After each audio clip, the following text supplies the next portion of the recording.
بڑے ہو کے سائنٹسٹ بنے گا، یہ بات کوئی بھی وثوق کے اور ساتھ نہیں کہہ سکتا، لیکن ہاں البتہ یہ بات کہی جا سکتی ہے کہ جو بچہ یہ پیدا ہوا ہے اس کو ایک نہ ایک دن لوٹا دیا جائے، اس کو ایک نہ ایک دن اللہ کے پاس واپس جانا ہے، اس کو ایک نہ ایک دن اپنے رب سے جا کے ملنا ہے۔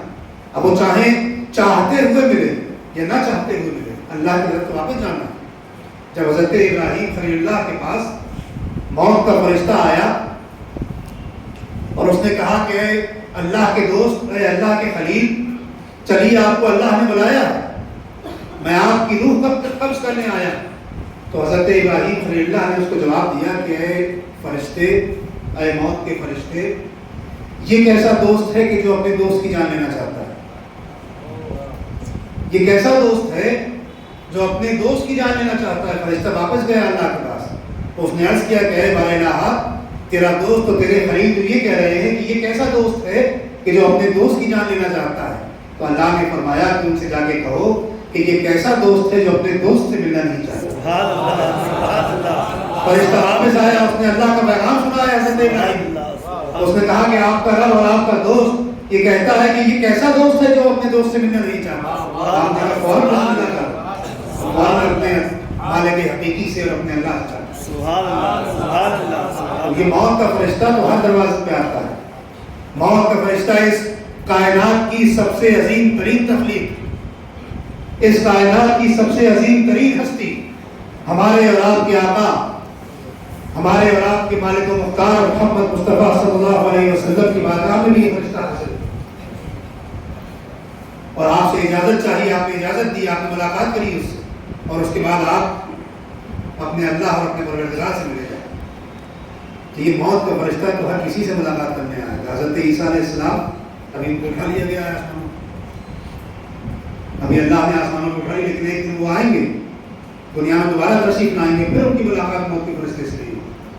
تو یہ دنیا ایسی ہے کہ اس میں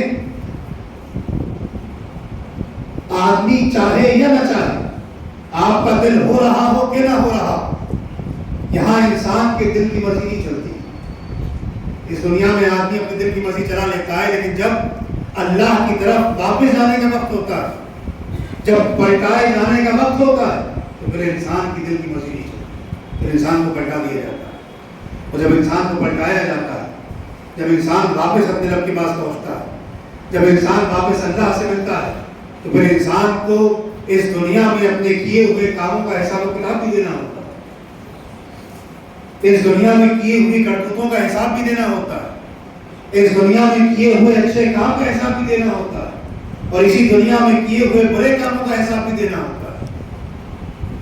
اسی لیے اللہ رب العزت نے فرمایا کہ کیا تم یہ گمان کرتے ہو کہ میں نے تمہیں بیکار پیدا کر دیا؟ اگر تمہارا یہ گمان ہے کہ بیکار پیدا کر دیا تو پھر کوئی مسئلہ نہیں، تم لوٹ جاؤ کہ نہ لوٹو، حساب و کتاب ہو کہ نہ ہو، اس سے کوئی فرق نہیں پڑے گا۔ لیکن اگر تمہیں کسی مقصد کے تحت بھیجا ہے، تمہیں کسی کام کے لیے بھیجا ہے، تمہیں اللہ رب العزت نے کوئی ذمہ داری لے کے بھیجا ہے، تو پھر یقیناً جب اس دنیا سے تم واپس جاؤ گے، جب تم اپنے رب کے سامنے پہنچو گے، تو یقیناً تمہارا حساب و کتاب کیا جائے گا، تم سے حساب طلب کیا جائے گا کہ تمہیں میں نے دنیا میں بھیجا تھا، تمہارے لیے اس پوری کائنات کو سجایا تھا، تمہارے لیے زمین کا بچھونا بچھا دیا تھا، تمہیں آسمان کی چھت عطا کی تھی، تمہیں رہنے کے لیے بہترین گھر دیا تھا، تمہیں عبادتیں کرنے کے لیے مسجدیں عطا فرمائی تھی، تمہیں کھانے کے لیے کھانا دیا تھا، تمہیں پینے کے لیے میٹھا پانی دیا تھا، تمہیں سانس لینے کے لیے ہوا دی تھی، تمہیں سر چھپانے کے لیے درخت دیے تھے، اور اس کے ساتھ ساتھ تمہیں مقصد بھی بتایا تھا۔ کیا تم اس مقصد میں کامیاب ہو کے لوٹے ہو یا آپ اس مقصد میں ناکام ہو کے لوٹے ہو؟ اس بات کا حساب دینا پڑے گا، اس بات کی پوچھ گچھ ہوگی کہ تمہیں جو دنیا میں بھیجا تھا اس کا تم نے کیا کیا۔ اب ذرا ہم اور آپ اندازہ لگائیں، اپنے گریبان میں جھانک کر دیکھیں، اپنی زندگی کا محاسبہ کریں، اپنے آپ کو دیکھیں کہ کیا ہم اپنے اس مقصد میں کامیاب ہو رہے ہیں؟ کیا اللہ رب العزت نے ہمیں جس مقصد کے لیے اس کائنات میں اس دنیا میں بھیجا تھا، جس مقصد کے لیے ہماری تخلیق فرمائی تھی، اور جس مقصد کا حساب و کتاب ہمیں دینا ہے جا کر، کیا ہم اس مقصد میں کامیاب ہیں کہ نہیں؟ اگر ہم اس مقصد میں کامیاب ہیں تو ٹھیک ہے، اور اگر اس مقصد میں ہم کامیاب نہیں ہیں تو اے مسلمانوں بڑے افسوس کی بات ہے۔ یہ سوچنے کا مقام ہے، یہ غور کرنے کا مقام ہے کہ اس دنیا میں رہنے کے لیے کوئی نہیں آتا ہے.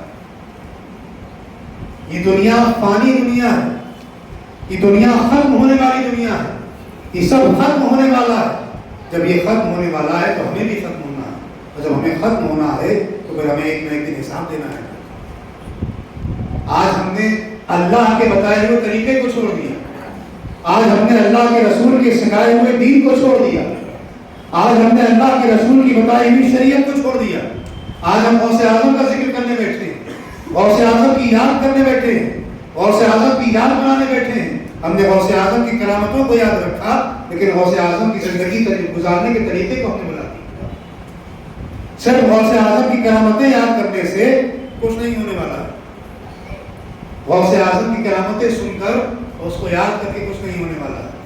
غوث اعظم نے جس طرح زندگی گزاری، غوث اعظم نے جس طرح زندگی گزارنے کا ہمیں ڈھنگ سکھایا، غوث اعظم نے جس طرح زندگی گزارنے کا سلیقہ سکھایا، ہمیں اسی طرح اپنی زندگی کو گزارنا ہے.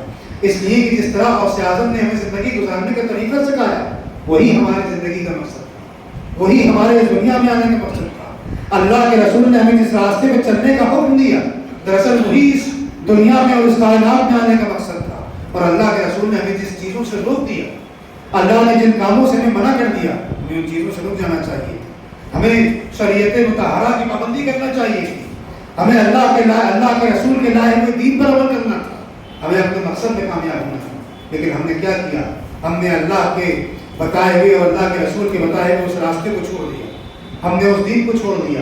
اور اس کا نتیجہ کیا ہوا؟ اس کا نتیجہ ہماری آنکھوں کے سامنے ہے.